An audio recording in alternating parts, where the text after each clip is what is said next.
Hey everyone, it's Jonathan, aka the Boston Kid. Just want to do a quick video today, Final Four weekend, focusing on my 1968 collection and also some thoughts on the history of cards and just history in general. And I mentioned in my last video that I'm going to be headed out to Cleveland for the National.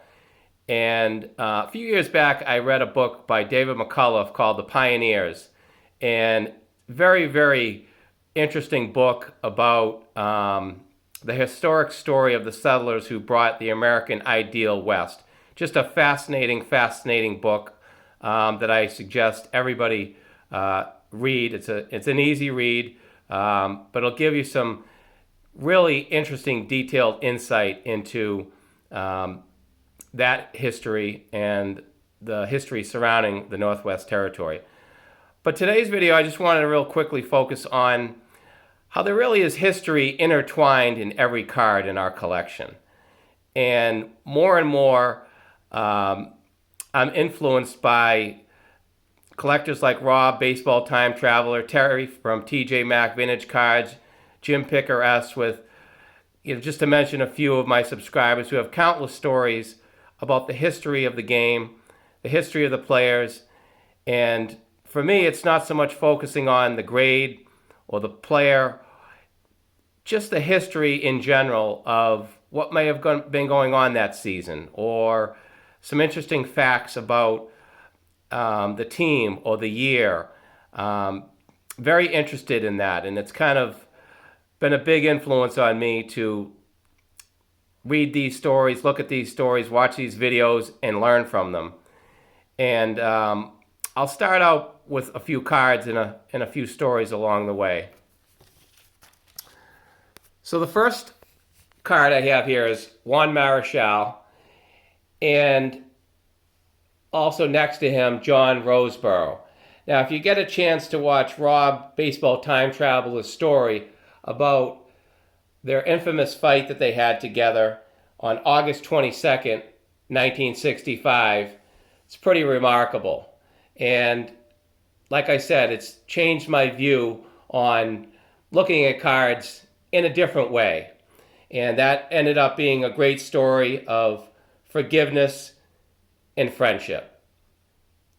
Moving along, we have Don Drysdale. Don Drysdale, I should say. He had 29 home runs in his career, including one grand slam. Just an interesting statistic about Don. Next one we have over here is Billy Williams. Tom Seaver, Tom Terrific, could throw a 98-mile-per-hour fastball in his prime, along with a number of other pitches that he had in his repertoire. As we move over to this I wanted to throw this 1964 Topps Roger Maris. Rob, Baseball Time Traveler, made a video about the 64 World Series, and he showed a bunch of cards, and he'd asked me to show this 68 Maris that I have in a PSA 8. I got this at the 2019 National. Just a great card, and I learned a lot about the 64 World Series from his video. Moving along, we have Rod Carew in a PSA 8, 68 All-Star. 1968 Carl Yastrzemski, PSA 8. Brooks Robinson, PSA 8, 68 All-Star selection. We'll swing it around over to here. And this is Tony Oliva, Roberto Clemente, Chico Cardenas in a PSA 8. 1967 batting leaders. This is the number one card in the set, and this isn't a PSA 8. This is the number one card in the set. For a long time, I tried to focus on trying, from 1960 to 1970, trying to get the number one card of each Topps baseball set. I think I have about 4 or 5 of them. I'm still missing the Maris in 1962, the number one card. Also the 66 Willie Mays is number one. I don't have that. Moving along,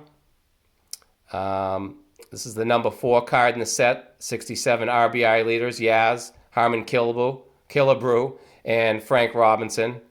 Like I said, just wanted to do a video on these 68s and provide a little bit of a story on each of them. But more importantly, the lessons that I've learned from other channels, and I've highlighted a few of them. There's so many really good ones out there. But I just wanted to explain my view on not just the cards, but the history of the players and the interesting facts that come with them. I wish you all health and happiness. Until next time, have a great Saturday.